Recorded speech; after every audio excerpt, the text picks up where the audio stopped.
हाँ, तो कैसे हैं आप लोग? आशा करता हूँ कि आप लोग बहुत बढ़िया होंगे मेरे प्यारे स्टूडेंट। बिहार बोर्ड के विद्यार्थी के लिए मैं आपको सूचित कर देता हूँ कि हमारे न्यूटन कोचिंग सेंटर की तरफ से जो है आज से जो सो क्या कहता है 1.3 से बहुत बेहतरीन ढंग से हिसाब को समझाने हैं और सिखाने का प्रयत्न लिए हैं। गरीब से गरीब बच्चे भी अगर उनको पास पैसे नहीं हैं तो वो हमारे लिंक पर जा कर के पूरी क्लास 10 की तैयारी कर सकते हैं। 1 रुपया भी फीस आपका नहीं लगेगा, ठीक है? तो आप देखिएगा इस हिसाब को कैसे सिद्ध करेंगे। कहता है कि सिद्ध कीजिए कि √5 एक अपरिमेय संख्या है। तो देखिए, सबसे पहले आपको ये समझना होगा कि अपरिमेय संख्या वो संख्या होता है जो रूट के अंदर विषम स्थिति में होता है। जैसे देखिए, √7 अपरिमेय है, √5 अपरिमेय है, √11, इस सब का क्या है? इस सब का कभी भी क्या नहीं निकलेगा? तो वर्गमूल, सीधा सीधी वर्गमूल नहीं निकल सकता है इसका, लेकिन अगर दशमलव में निकालना चाहेंगे लगभग में तो वो निकलेगा। तो आपको यहाँ पूरा पूरा करना है, ठीक है? तो आप देखिए,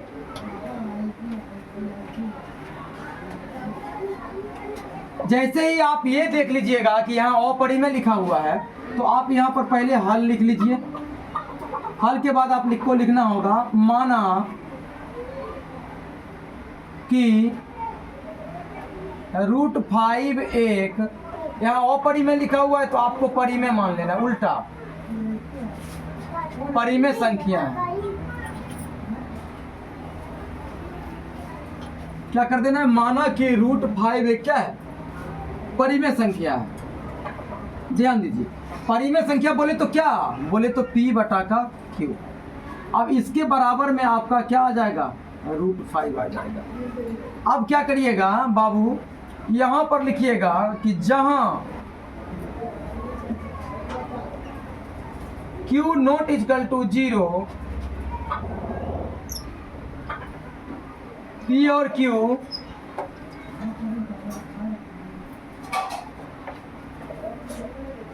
अभाज्य संख्या है। अभाज्य क्या होता है आपको पता नहीं होगा, मैं आपको बताता हूं। जिसका HCF 1 हो जाए, जिसका मौसो बाबू HCF हाईएस्ट कॉमन फैक्टर कितना हो जाए? 1 हो जाए। हिंदी में बोले तो मौसो बराबर 1 हो जाए। ये तो आप ये समझ गए कि सहअभाज्य। अब एक सहअभाज्य समझने की एक और विधि भी है, वो समझ लीजिए। सहअभाज्य उसे कहते हैं, मैंने आपको एक शॉर्ट में बताया कि सहअभाज्य उसे कहते हैं जिसका HCF 1 हो जाना चाहिए। तो सीधा सीधी एकदम न्यूट्रल बात था। लेकिन सहअभाज्य वैसे उसे कहते हैं जैसे कि यहाँ 4 है और ये 9 है, ये दोनों का अगर हम एक छोड़ करके कोई संख्या से भाग लगाना चाहेंगे तो बाबू 2 से लगाएंगे तो खाली ये लगेगा, 2 से ये नहीं लगेगा। इसको लगाने के लिए 3 से करना पड़ेगा। इसका मतलब क्या हो गया कि ये संख्या सहअभाज्य है। ये संख्या क्या है? सहअभाज्य है। लेकिन 4,8 बाबू, आई दोनों को भाग अगर 2 से लगाते हैं, एक छोड़ करके दूसरी संख्या से, एक संख्या दोनों को काट देगा, तो ये सहअभाज्य नहीं होगा, ये सहअभाज्य होगा। तो इससे पता चल गया, शॉर्ट में आप याद रखिएगा कि सहअभाज्य है जो बाबू जो जिसका HCF 1 हो उसे हम सहअभाज्य कहते हैं। तो इस तरह का बात आप लिख लीजिएगा।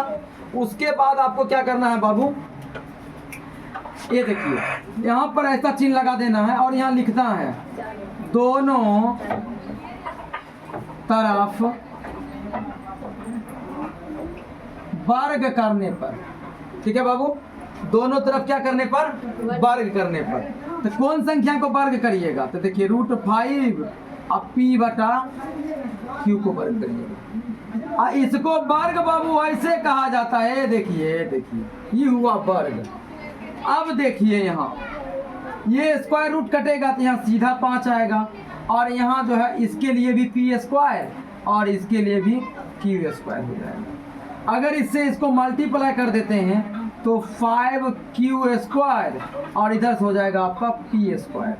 अब इसको अगर आप गुना में हल करिएगा तो Q² पहले आएगा और P² ऊपर जाएगा और 5 गुना में था तो ये भाग।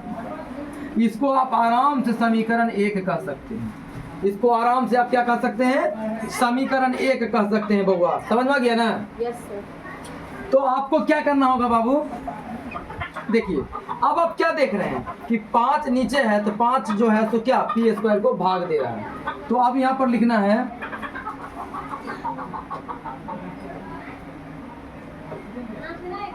ये नहीं लिखना है, लिखना है पी स्क्वायर 5 से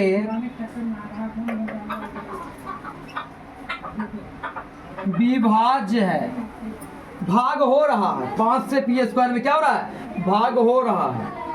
तो एक और बात होगा, तो खाली पी स्क्वायर को जब 5 भाग दे रहा है, जब स्क्वायर हटाएंगे तो बचेगा खाली पी। इसका मतलब पी भी 5 से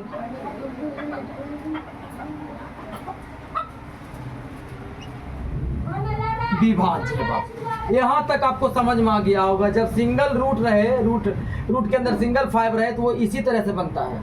अगर इसके सामने कोई संख्या रहेगा तो वो और छोटा बनेगा, ध्यान दीजिएगा। अब ये काम कर दिए तो इसको आप स्थिति ए बोलिए, स्थिति ए बोलना है बाबू।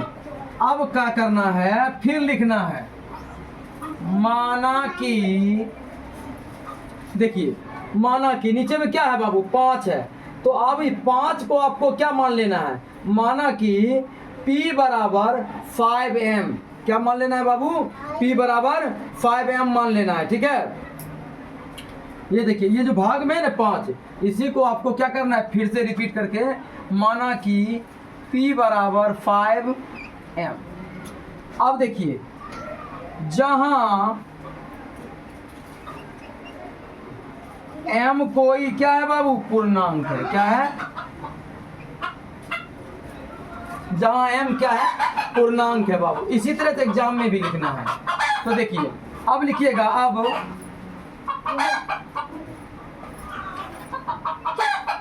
p का मान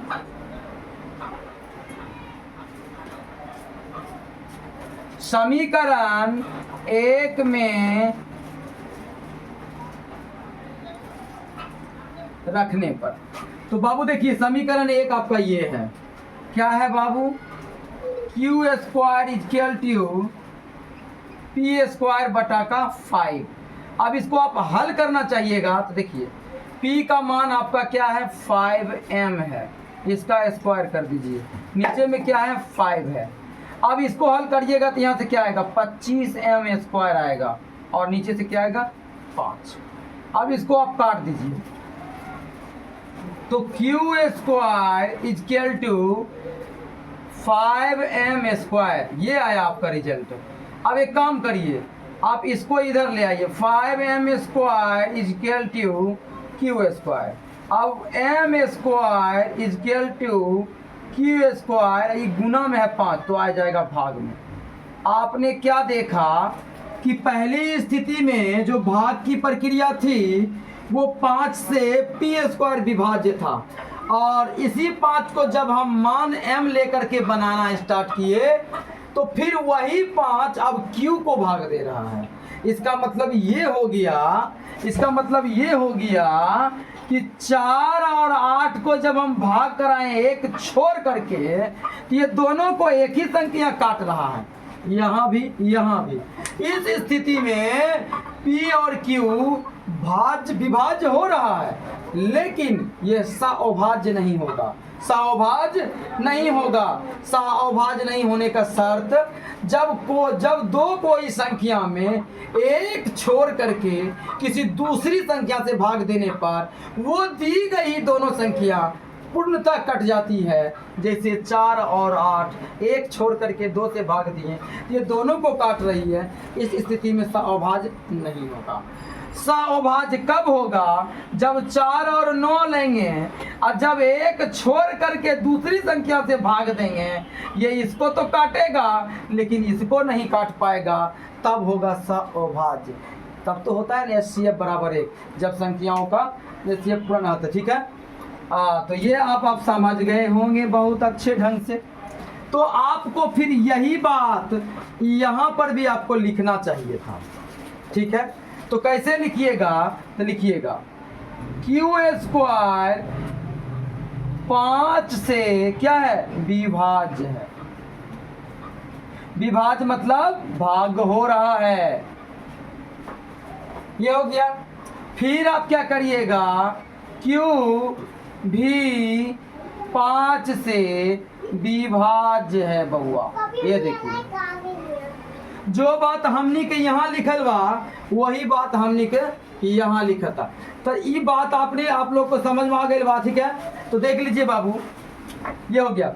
अब यहाँ पर इसको स्थिति बी मान लीजिए।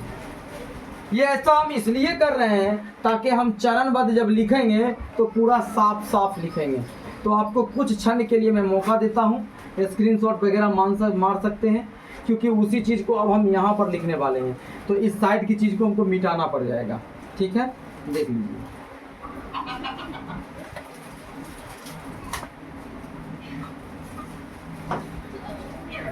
अगर आप स्क्रीनशॉट ले लिए होंगे बाबू तो मैं इसको मिटाना चाहूँगा, थोड़ा ध्यान दीजिएगा, ध्यान से समझिएगा। इस चीज़ को मैं यहाँ से मिटा देता हूँ ताकि हमें लिखने में दिक्कत परेशानी नहीं हो।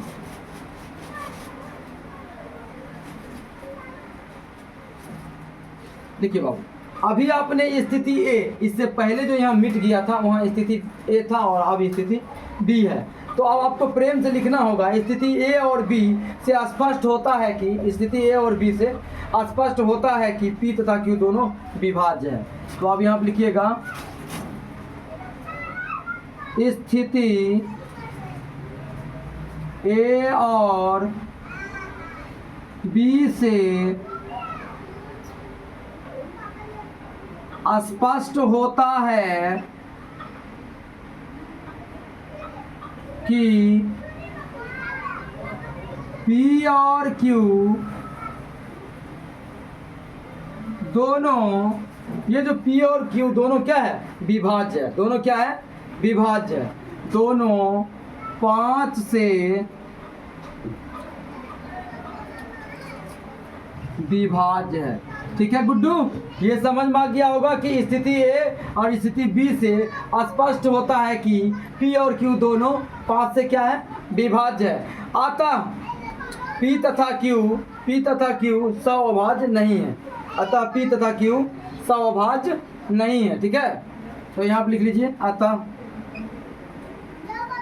P तथा Q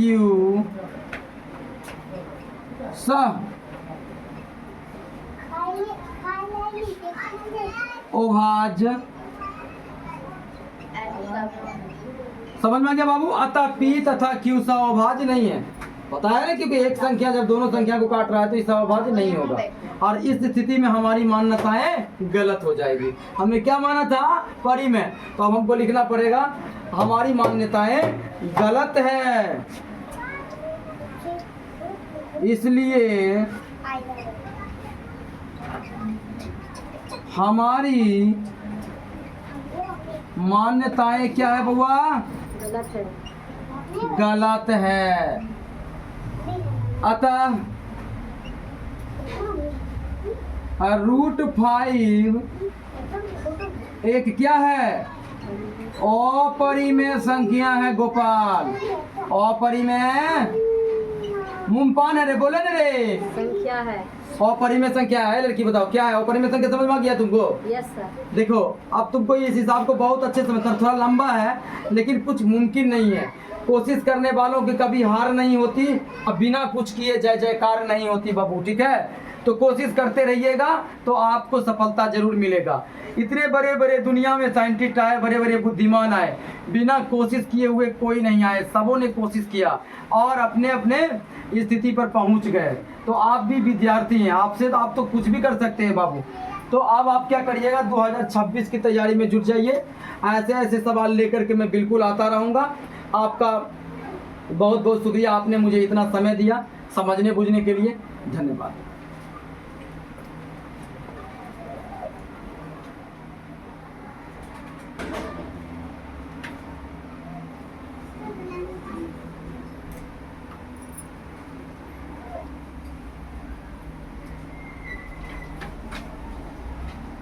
वहाँ से आ रहा है, 10 बजे ना।